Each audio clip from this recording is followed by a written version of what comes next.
10 अवतारों की श्रृंखला का अंतिम रूप है कल्कि अवतार। यह अवतार अभी तक घटित नहीं हुआ है। पुराणों के अनुसार जब कलयुग अपनी चरम अवस्था पर पहुंचेगा, जब धर्म पूरी तरह से नष्ट हो जाएगा और अधर्म, पाप और हिंसा का साम्राज्य होगा, तब भगवान विष्णु कल्कि अवतार के रूप में प्रकट होंगे। ये कथा मुझे एक ऐसी भविष्य की गाथा सुनाती है जो एक चेतावनी भी है और एक आशा भी। ये कहानी है ब्रह्मांड के सबसे बड़े चक्र की, अंधकार के बाद प्रकाश की। ये कहानी है उस अंतिम योद्धा की जो कलयुग के अंधकार को समाप्त कर एक नए युग का आरंभ करेगा। ये कहानी है भगवान कल्कि की। कलयुग का अंधकार विनाश की ओर। पुराणों में वर्णन है कि कलयुग के अंत समय में पृथ्वी पर पाप और अधर्म का बोलबाला होगा।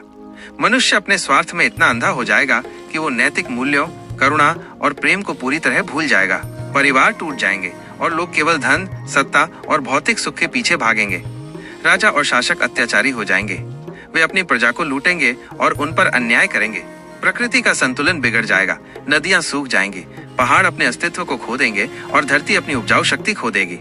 चारों ओर अकाल, बीमारी और युद्ध का वातावरण होगा। सत्य, धर्म और न्याय केवल कहानियों में ही रह जाएंगे।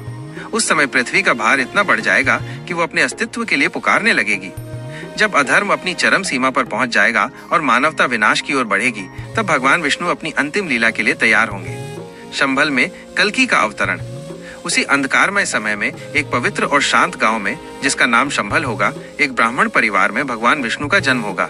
उनका नाम होगा कल्कि।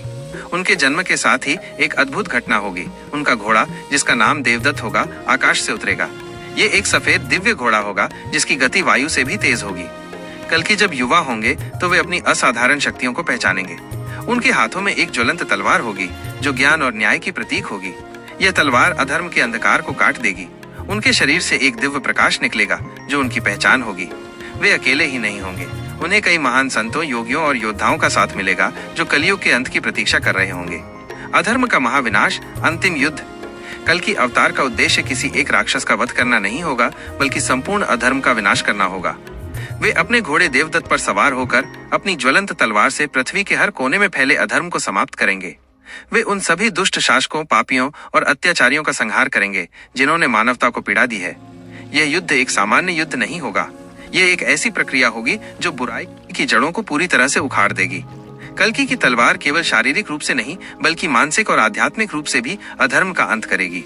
उनकी न्याय की तलवार से पापियों का अंत होगा और पृथ्वी पर धर्म का पुनर्वास होगा। उनकी उपस्थिति मात्र से ही भय और अन्याय का साम्राज्य समाप्त हो जाएगा।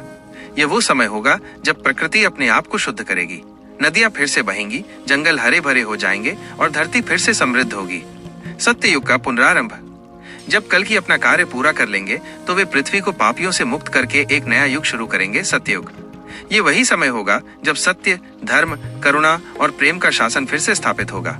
मनुष्य सच्चे मार्ग पर चलेगा और हर व्यक्ति में नैतिकता और ईमानदारी होगी। कोई भी किसी को धोखा नहीं देगा, कोई भी किसी पर अत्याचार नहीं करेगा। पृथ्वी पर शांति और समृद्धि लौट आएगी। ये कल्कि अवतार की सबसे बड़ी उपलब्धि होगी। वे न केवल विनाश करेंगे, बल्कि वे एक नए और उज्जवल भविष्य का निर्माण करेंगे। कल्कि अवतार का संदेश, आशा और विश्वास। कल्कि अवतार की कथा मुझे ये बताती है कि ब्रह्मांड में एक शाश्वत संतुलन है। भले ही अधर्म कितना भी प्रबल क्यों न हो जाए, अंततः धर्म ही विजयी होता है। भगवान विष्णु समय समय पर अवतार लेकर इसी संतुलन को बनाए रखते हैं। कल्कि अवतार एक विश्वास है।